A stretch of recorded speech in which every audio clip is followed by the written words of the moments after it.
الحمد للہ رب العالمین والصلاة والسلام علی سید المرسلین اما بعد فاعوذ باللہ من الشیطان الرجیم بسم اللہ الرحمن الرحیم الصلاة والسلام علیک یا رسول اللہ وعلی آلک واصحابک یا حبیب اللہ الصلاة والسلام علیک یا نبی اللہ وعلی آلک واصحابک یا نور اللہ۔ مفعول مطلق کے سبق کے ساتھ خلاصۃ الناب کے لیکچرز میں حاضر ہوں۔ مفعول مطلق کی تعریف بیان کر رہے ہیں، کہتے ہیں کہ فعل کے اپنے یا اس کے ہم معنی مصدر کو مفعول مطلق کہتے ہیں۔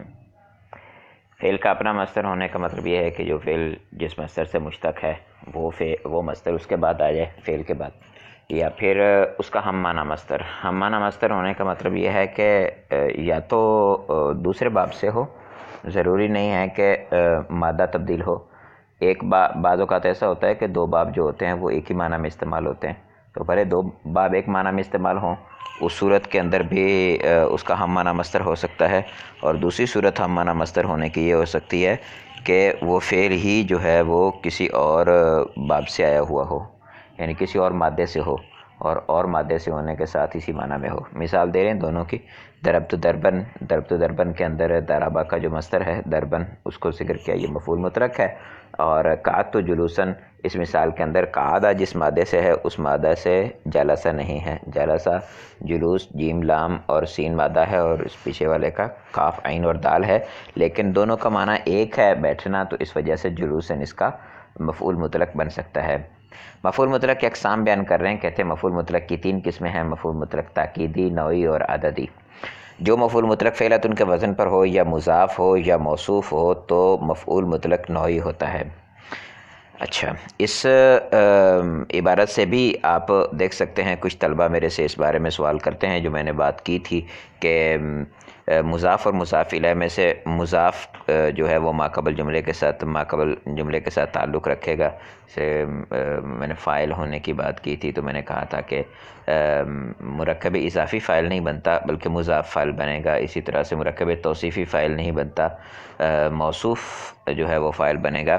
تو یہاں پر بھی دیکھ لیں کہ کہہ رہے ہیں کہ مفعول مطلق فعلۃ ان کے وزن پر ہو، یا پھر مضاف ہو، یعنی مفعول مطلق مضاف ہو، یا پھر مفعول مطلق موصوف ہو۔ جو مفعول مطلق ہوگا وہ موصوف ہوگا، مفعول مطلق جو ہوگا وہ مضاف ہوگا، مضاف الیہ مفعول مطلق نہیں ہوگا، یہ مرکب اضافی مفعول مطلق نہیں ہوگا۔ بچوں کو سمجھانے کے لیے ابتدائی طور پر ایسی بات کہی جاتی ہے کہ یہ مرکب اضافی ہو کر مفعول مطلق بنا، یا مرکب توصیفی ہو کر مفعول مطلق بنا، جبکہ حقیقت میں ایسا نہیں ہوتا۔ جیسے جالسہ جلستن، وہ بیٹھنے کی طرح بیٹھا، یہ مفعول مطلق نوعی ہے۔ نوعیت بیان کر رہے ہیں ہم فعل کے واقع ہونے کی، کہ فعل کس طرح سے واقع ہوا۔ ضربت ضرب زید، میں نے زید کے مارنے کی طرح مارا، تو مارنے کی نوعیت بیان کر رہے ہیں، جس طرح سے زید نے مارا تھا اس طرح سے میں نے مارا ہے۔ تو ضربت ضرب زید، میں نے زید کے مارنے کی طرح مارا، یہ جس طرح سے زید نے مارا تھا، یا زید جس طرح سے مارتا ہے، دونوں طرح سے ہو سکتا ہے، اس طرح سے میں نے مارا۔ ضربت ضربا شدیداً، میں نے ضرب شدید ماری، یعنی بہت زیادہ مارا اس کو، ضرب شدید ماری۔ اچھا، اب ان مثالوں کے اندر دیکھیں تو ضربہ زیدن جو ہے یا ضربن شدیدن ہے، اس میں ضربہ زیدن میں ضربہ جو ہے یہ ضرب یہ مصدر ہے، اور ضربن شدیدن کے اندر بھی ضربن مصدر ہے۔ تو جب مصدر ہی مفعول مطلق بنتا ہے تو مضافی مفعول مطلق بنے گا یا موصوفی مفعول مطلق بنے گا۔ شدیدن تو صفت کا صیغہ ہے، وہ مفعول مطلق کیسے بن سکتا ہے؟ اسی طرح زید اس میں جامد ہے، اس میں جامد کیسے مفعول مطلق بن سکتا ہے؟ جو مفعول مطلق فعلات ان کے وزن پر ہو، اس کا تثنیہ ہو یا ایسا اس میں عدد ہو جو مصدر کی طرف مضاف ہو، ایسا اس میں عدد ہو جو مصدر کی طرف یا مرات کی طرف مضاف ہو، مفعول مطلق عددی کہلاتا ہے۔ تو مفعول مطلق عددی میں ایک بات یہ ذہن میں رکھیے کہ مفعول مطلق عددی تعداد بیان کرنے کے لیے آتا ہے فعل کے وقوع کی، کہ فعل واقع کتنی مرتبہ ہوا ہے۔ فعلات ان کے وزن پر ہو تو فعلات ان کے وزن پر مفعول مطلق عددی کہلائے گا۔ اسی طرح سے مفعول مطلق فعلات تثنیہ ہو جائے، یا اصل مصدر جو ہے وہی تثنیہ ہو جائے، تو جیسے اکلت اکلتن، میں نے ایک مرتبہ کھایا، اکلت اکلتین میں نے 2 مرتبہ کھایا۔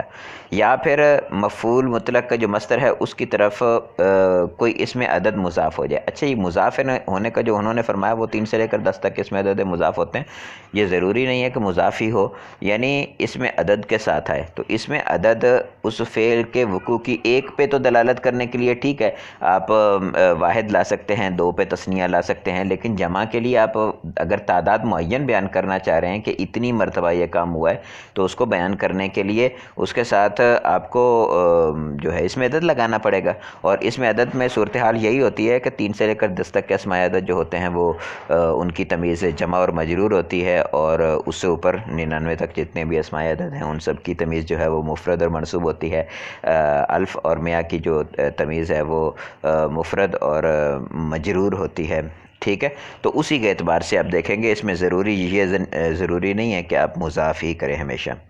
اچھا، اس کے بعد کہہ رہے ہیں مرات کی طرف مضاف ہو، تو مرات کی طرف مضاف ہونے کا مطلب یہ بھی یہی ہے کہ اگر مفرد ہوگا تو مرتن ہوگا، اور جمع ہوگا تو مرات ہوگا، پھر حالت نصبی ہوگی تو مرتن، اور حالت جری ہوگی تو مرتن، اور جمع ہوگی تو پھر تو حالت جری ہوگی مراتن۔ اور جو مفعول مطلق ان کے علاوہ ہو وہ مفعول مطلق تاکیدی کہلاتا ہے۔ تو مفعول مطلق کی 3 قسمیں تھیں، مفعول مطلق نوعی، مفعول مطلق عددی اور مفعول مطلق تاکیدی۔ پہلی صورت مفعول مطلق نوعی کی، دوسری مفعول مطلق عددی کی، اور جو یہ صورتیں دونوں نہ پائی جائیں تو مفعول مطلق تاکیدی ہوگا، یعنی نارمل جو اس کا مصدر آتا ہے جس سے یہ مشتق ہوا ہے، نہ فعلۃ کے وزن پر ہو نہ فعلۃ کے وزن پر ہو، تو اس صورت کے اندر مفعول مطلق تاکیدی کہلائے گا۔ یہ فعلۃ کے وزن پر جو ہوتا ہے اس کو مفعول مطلق نوعی، اور فعلۃ کے وزن پر جو ہوتا ہے فعلۃ کے وزن پر جو ہوتا ہے مصدر تو اس کو مصدر نوعی، اور جو فعلۃ کے وزن پر ہوتا ہے اس کو مصدر مری بھی کہتے ہیں، یعنی وہ تعداد بیان کرنے کے لیے ہے، اور فعلۃ والا جو ہے وہ نوعیت بیان کرنے کے لیے۔ قواعد و فوائد بیان کر رہے ہیں، کہتے ہیں قواعد و فوائد میں کہ مفعول مطلق ہمیشہ منصوب ہوتا ہے، جیسا کہ مثالوں سے واضح ہے۔ کبھی مفعول مطلق محذوف ہوتا ہے اور اس کی صفت ذکر کر دی جاتی ہے، جیسے اذکر اللہ کثیرا، یعنی ذکرًا کثیرًا۔ تو اس کے لیے یہ ضروری نہیں ہے کہ آپ اس کی صفت اوریجنل میں ہی بیان کریں۔ بعض اوقات ایسا ہوتا ہے کہ مفعول مطلق کے جگہ پہ، اچھا اس کو نائب مفعول مطلق کہتے ہیں، یعنی مفعول مطلق تو ذکر نہیں کیا، مفعول مطلق کی جگہ پہ اس کی صفت کو ذکر کر دیا۔ تو بعض اوقات ایسا ہوتا ہے کہ ایسے مصدر کو ذکر کر دیا جاتا ہے کہ جو صفت کا صیغہ ہی نہیں ہوتا، صفت کا صیغہ نہیں ہوتا تو وہ صفت تو بن نہیں سکتا، اور مصدر ذکر ہوا منصوب تو وہ کچھ اور بھی نہیں بن سکتا۔ اگر مصدر کے ذکر کرنے کی صورتیں یہی ہوتی ہیں کہ یا تو وہ جو ہے مفعول مطلق بنے، یا مفعول لہو ہوتا ہے کہ وہ نسبی حالت میں آتا ہے اپنا مصدر کے طور پر، اس کے علاوہ مصدر منصوب فعل کے بعد نہیں آ سکتا۔ تو فعل کے بعد جب مصدر منصوب آ رہا ہوتا ہے تو اس میں اگر وہ مفعول لہو نہیں بن پا رہا تو پھر اس میں کیا کرنا چاہیے؟ تو اس کی صورت یہ ہوتی ہے، جیسے آپ قافیہ وغیرہ کی عبارتوں میں آپ دیکھتے ہیں وہاں پر جوازاً وجوباً کے لفظ استعمال کیے جاتے ہیں، اور پیچھے حذف فعل موجود ہوتا ہے۔ تو حذف فعل جو ہوتا ہے اس کے لیے آپ اس کو مفعول مطلق بناتے ہیں، لیکن کیسے؟ کیونکہ اس میں جو مصدر ہے وہ جب استعمال ہوگا تو پھر اس میں فاعل یا اس میں مفعول کے معنی میں استعمال ہوگا وہاں، اور اس میں فاعل کے معنی میں اس کو کر کے پھر اس کو مصدر محذوف نکال کے اس کی صفت بنا کے موصوف صفت، اور پھر موصوف جو ہے اس کو آپ مفعول مطلق بناتے ہیں، تو اس کا نام مفعول مطلق بناتے ہیں۔ جیسے اذکر اللہ ذکرًا کثیرًا ہے تو وہاں حذفاً جائزاً حذفاً واجباً کی صورت میں لے جا کے اس کو مفعول مطلق بناتے ہیں۔ تو میں نے اس طرف اس لیے اشارہ کیا کہ آپ کے پاس وہ والی عبارت آ جائے تو اس کو بھی حل آسانی سے کیا جا سکتا ہے۔ بعض مفعول مطلق کے افعال ہمیشہ معذوف ہوتے ہیں، تو بعض مفعول مطلق ایسے ہیں کہ جن کے افعال جو ہیں وہ سماعی طور پر معذوف ہوتے ہیں، عرب ان کو معذوف ہی استعمال کرتے ہیں۔ مثال کے طور پر آپ نے کسی کو پانی پلایا، اس نے آپ کو دعا دیتے ہوئے کہا سقین سقین، یعنی اللہ عز و جل آپ کو سیراب کرے، مطلب سقاک اللہ سقین، اللہ عز و جل تجھے سیراب کرے، دعائیہ کلمات۔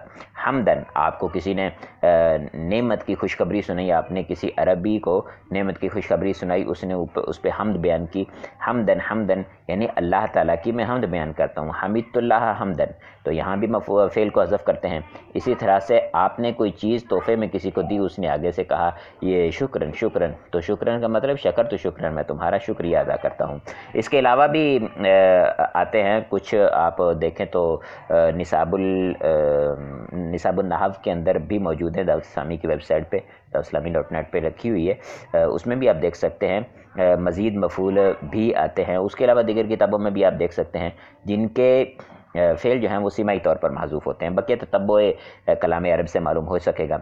تمرین کی طرف آ جائیے، غلطی کی نشاندہی، پہلی غلطی بیان کر رہے ہیں، کہتے ہیں مفعول مطلق ہمیشہ مرفوع ہوتا ہے، غلط، مفعول مطلق جو ہے وہ ہمیشہ منصوب ہوتا ہے۔ جو مفعول مطلق موصوف ہو وہ مفعول مطلق عددی ہوتا ہے، غلط، ایسا نہیں ہے۔ جو مفعول مطلق موصوف ہو مفعول مطلق نوعی ہوتا ہے، جو مفعول مطلق ایسا اس میں عدد ہو جو مصدر کی طرف مضاف ہو وہ مفعول مطلق نوعی ہوتا ہے، ایسا نہیں ہے، وہ مفعول مطلق عددی ہوتا ہے۔ مفعول مطلق کا فعل ہمیشہ معذوف ہوتا ہے، نہیں، کچھ مفعول مطلق ایسے ہیں جن کا فعل ہمیشہ معذوف ہوتا ہے۔